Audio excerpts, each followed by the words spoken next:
Bom, falamos muito do ministro Mandetta e vamos ouvi-lo agora, né? Porque até agora o governo confirma 52 casos do coronavírus, o número que já aumentou extraoficialmente. Aqui em São Paulo, há 16 pacientes. Na Universidade de São Paulo, um estudante foi contaminado pela esposa. A universidade suspendeu as aulas do curso de Geografia. Já a PUC acompanha 2 casos, mas não paralisou as aulas. A Bahia também divulgou mais uma pessoa infectada, chegando a 3. O Brasil, portanto, tem agora 69 pessoas infectadas. Há 907 casos suspeitos. O governo do Distrito Federal determinou a suspensão das aulas em escolas públicas e privadas por 5 dias. Também proibiu aglomerações, como missas, eventos esportivos e shows. Manifestações políticas também não incluiu. O ministro da Saúde, Luiz Henrique Mandetta, detalhou as ações do governo para combater e prevenir a doença, como a compra de equipamentos de proteção individual. Este navio foi o último que conseguiu sair lá da China com máscaras. Nós conseguimos adquirir aproximadamente 20 milhões de máscaras cirúrgicas, 4 milhões de máscaras N95, que são somente para aqueles que entram em contato direto, CTI, pessoal que está na linha de frente. Protejam os médicos e os enfermeiros. Em Portugal, um cidadão foi num supermercado e a falta de máscara, sabe o que ele pôs na cabeça? Um saco plástico. Ora, precisa avisar esse português que ele pode não morrer de coronavírus, mas de sufocação, né? Olha, aqui em Brasília uma grande preocupação mesmo, né, com essa questão do coronavírus. O governador ontem baixou o decreto, conforme o Zé Paulo já antecipou, suspendendo aulas e também eventos públicos, etc., grandes concentrações de pessoas. Aqui a preocupação foi depois da pandemia, né? O decreto de pandemia levou todo mundo assim elevou muito o nível de preocupação, porque a pandemia se caracteriza pela transmissão comunitária, né? Como se diz, de acordo com as explicações que ontem ouvimos no Bastidores do Poder, do presidente da Sociedade Brasileira de Infectologia, o Dr. Clóvis Arnes da Cunha. Ele explicou exatamente isso. Agora, com essa transmissão caracterizada, essa transmissão comunitária, já não vai ser possível identificar direito assim, a origem da contaminação. Enquanto a contaminação era identificável, olha, o doutor lá, o empresário, voltou de Milão e tal, aquele outro voltou de Londres. Enquanto isso dava para isolar dessa maneira, a notícia era ainda positiva. Mas depois que se transforma numa transmissão comunitária, os cuidados têm que ser redobrados. Mas, sobretudo, os cuidados com os mais velhos. Os velhinhos são as principais vítimas dessa doença, do coronavírus, porque estatisticamente não se conhece muito ainda sobre isso, mas o que se sabe é que o coronavírus não contagia crianças de até 9 anos, atinge 0,2% dos jovens e até 39 anos, e a partir daí vai aumentando o percentual, chegando a entre 12% e 18% no caso dos muito velhos, lá acima dos 82, 83 anos, que é exatamente a média de idade da maior parte das vítimas na Itália. Enfim, por conta disso tudo, as precauções que a gente tem visto, né, em vários países, também aqui no Brasil, são compreensíveis até, né? Mas o fato é que esse exagero, né, essa preocupação parece exagerada, excessiva, porque o coronavírus não é mais letal do que foi ou do que foram outras pandemias, como, por exemplo, a H1N1, que matou no Brasil 700 pessoas. O H5N1, né, a gripe aviária também, que fez vítimas aqui, né? Agora, nós estamos num clima de guerra, essa que é a verdade, viu?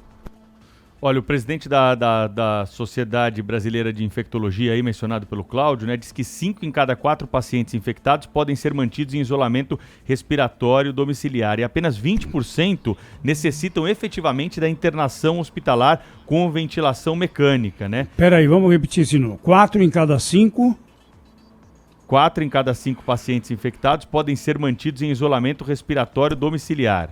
Não precisa ser internado. Não, e apenas 20% necessitam de internação hospitalar com ventilação mecânica. É outro alerta, né, que é feito pelos médicos. Claro que a pessoa, quando está com suspeita ali, tende a procurar o hospital, até porque aqui no Brasil a gente tem uma cultura diferente desses outros países todos da Europa e da Ásia, porque temos um sistema universal de saúde que atende qualquer pessoa. Lá na Europa, o sujeito pensa algumas vezes antes de ir ao médico, porque ele tem uma coparticipação em cada consulta, ele precisa pagar pela consulta, por mais que tenha plano de saúde. Não existe um atendimento universal. E essa preocupação do ministro da Saúde, Luiz Henrique Mandetta, me parece a mais válida para o momento, né? E acho que o poder de comunicação, de trazer para as pessoas essa informação, pode ser crucial do futuro que nós teremos no controle do vírus no país. Porque se as pessoas, qualquer sintoma que tiverem, correrem para um posto de saúde, nós podemos ter, claro, a disseminação muito maior do vírus, do coronavírus, que vai estar presente aí nessas unidades de saúde. E podemos evitar isso como, se a febre persistir durante 2 ou 3 dias, aí o sujeito corre para o hospital, né? Parece uma orientação de prudência nesse momento, até porque profissionais da saúde tendem a ficar doentes, tendem a pegar coronavírus, o número de leitos disponíveis vai cair, porque alguns idosos vão precisar ficar internados. Então, é por isso que acho que essa recomendação é a mais válida para o momento. E também a antecipação da vacinação anual contra a gripe, né? Porque as pessoas chegamos a uma situação em que o sujeito dá um espirro, já acha que é o coronavírus, né? E na maior parte dos casos não é.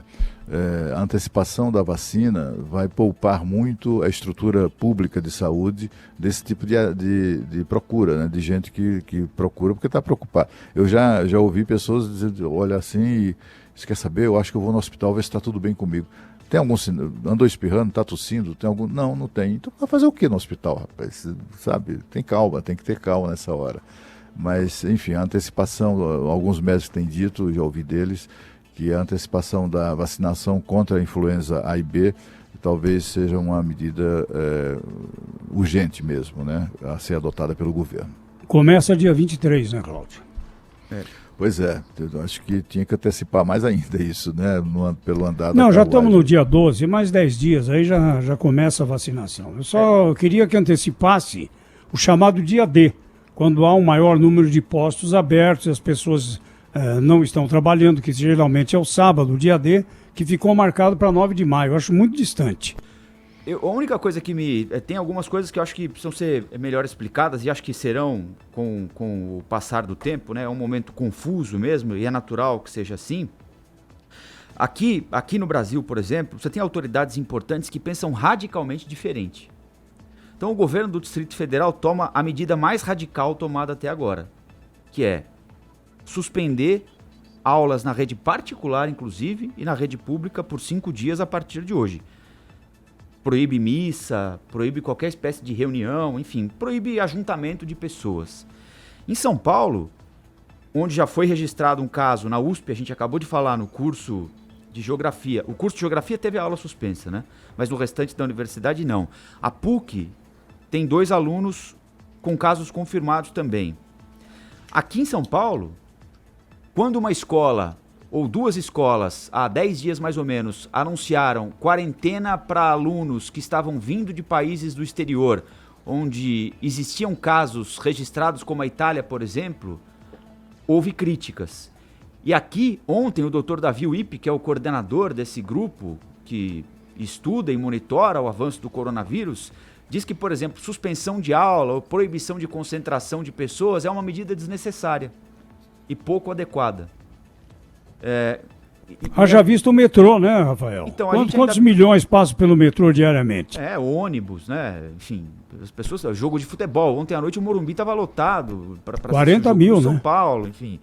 Então, né, aí o cidadão recebe a mensagem de que o jogo da seleção brasileira na Arena Pernambuco vai ser adiado. Sabe Deus para quando. Mas, ao mesmo tempo, no final de semana tem jogo do Campeonato Paulista aqui, o Corinthians vai Clássico, jogar, né? o Palmeiras Santos, vai jogar. São Paulo. Então, Eu acho que os protocolos ainda são contraditórios. É claro que cada estado tem a sua autonomia, mas hoje está na capa do Estadão aqui que o ministro da Educação, Abraham Weintraub, cogitou antecipar as férias escolares. Onde é que está o meio do caminho aí, né? Precisa ter um critério, eu acho também. Exatamente, porque quando a gente manda a mensagem, tem uma mensagem clara, que é matemática. O coronavírus mata menos do que outras gripes no passado, mas mata também, né? Também não dá para dourar demais a pílula, né? Se não fosse grave, o presidente dos Estados Unidos não proibiria voos vindos da Europa para o seu país por um mês. Isso é gravíssimo, né? É uma decisão que não se toma radical, né? Qualquer hora, né? Então, é um quadro preocupante. Diante desse quadro preocupante, qual é a melhor saída? Me parece que seria uma saída única para o país como um todo. O ministro Mandetta ontem, na coletiva, também explicou. Falou, você vai ter lugares em que não vai ter caso. E vai ter lugares em que vai ter muito caso. Sudeste, por exemplo, né?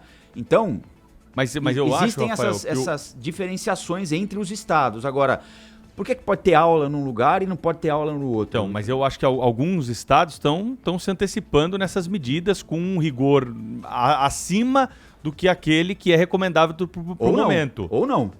Se a gente olhar, por exemplo, o que está sendo elogiado no caso do Japão, por exemplo, o que está sendo elogiado no caso de Singapura, é exatamente ter se antecipado, e alguém podia dizer assim, mas é desnecessário nesse momento, mas só não se chegou ao momento mais grave porque antecipadamente houve uma medida mais rigorosa. Eu não estou defendendo aqui, eu estou só jogando para reflexão. Eu estou longe de ter uma opinião a respeito desse assunto. Eu também não entendeu? tenho, eu estou só tentando passar que se o ministro da Saúde está seguindo protocolos internacionais e não decretou essas medidas mais drásticas para o país todo, os estados estão tomando essas medidas por conta própria, mas sem o respaldo da informação que o Ministério da Saúde tem para não decretar as medidas mais restritivas. Ontem, na entrevista aqui, o presidente da Sociedade Brasileira de Infectologia, ele esteve com o ministro e disse o seguinte: há 3 etapas do coronavírus. O Brasil não chegou ainda na 3ª etapa pelos dados que nós temos. Pode ser que Mas vai chegar, segundo o ministro. Vai chegar. E quando chegar, nós vamos adotando progressivamente essas medidas. A primeira medida a ser adotada, só para terminar aqui, Cláudio, a primeira medida a ser adotada é justamente a restrição de circulação de idosos. Então, é você recomendar o cancelamento de missas, de atividades que envolvam o público, que é o mais afetado pelo coronavírus, né, Cláudio? Exatamente, Pedro. Ele disse também uma coisa que eu acho que deveria preocupar mais os governos de São Paulo e do Rio de Janeiro. Ele citou precisamente as 2 cidades, São Paulo e Rio de Janeiro, como aquelas onde estão mais sujeitas a uma contaminação mais rápida da doença, a tal da transmissão comunitária. Ele disse que isso acontece sempre em grandes cidades e ele fez uma... Eu apostaria que ainda hoje o governo de São Paulo, as autoridades da cidade de São Paulo vão tomar medidas tão drásticas quanto essas que foram adotadas ontem pelo governador aqui do Distrito Federal. Eu tenho a convicção disso. Ontem, na hora do almoço, houve uma reunião com especialistas, inclusive o Dr. Davi Wipp, e o quadro traçado, as projeções não são lá muito cor-de-rosa, não. São bastante severas e eu tenho certeza de que não vai ficar assim. Eu acho que alguns shows, futebol, uma série de coisas, a tendência mesmo no futuro imediato decretarem a suspensão disso tudo. Você vê que é uma política que coincide com diversos países. A medida do presidente norte-americano Donald Trump ontem de fechar os aeroportos a voos provenientes da Europa é sem precedentes. É algo que, inclusive, foi isso que fez com que isso derrubou as bolsas asiáticas, né? Hoje o motivo hoje alegado é exatamente esse anúncio do presidente Donald Trump que a partir de amanhã voos da Europa não vão mais poder pousar nos Estados Unidos, pelo menos por um mês. Isso aí vai jogar no chão aí, enfim, já está jogando. Na Europa também as bolsas abriram em forte queda, à volta dos 5 pontos, 5%. E, enfim, o mundo inteiro está se mobilizando e tomando medidas bastante duras em relação ao combate do coronavírus. Então, Cláudio, apesar de tudo que a gente tem dito, né, e tem ouvido sobre o fato de que é uma doença menos grave do que outras. Mas, por exemplo, nos Estados Unidos tem mais de 1.000 casos, né, confirmados. Aqui no Brasil nós não temos, tem uma quantidade muito menor de casos. Bom, você fala aí sobre essa história. Hoje tem uma reunião aqui importante, daqui a pouquinho tem uma entrevista coletiva, né, do prefeito da cidade com o governador de São Paulo, no Palácio dos Bandeirantes, para anunciar novas medidas em relação ao coronavírus, né? Vamos ver o que vem aí pela frente, com presença também das autoridades ligadas à área da saúde que estão monitorando todos esses números. Eu apostaria exatamente nisso, num anúncio de medidas bem restritivas mesmo e cancelamento de eventos. Eu acho que o Brasil, sobretudo essas cidades que foram... Isso ficou muito claro na entrevista ontem com o doutor Clóvis Arnes da Cunha, ele dizendo que o principal risco no Brasil são das grandes cidades. E ele citou Rio de Janeiro e São Paulo.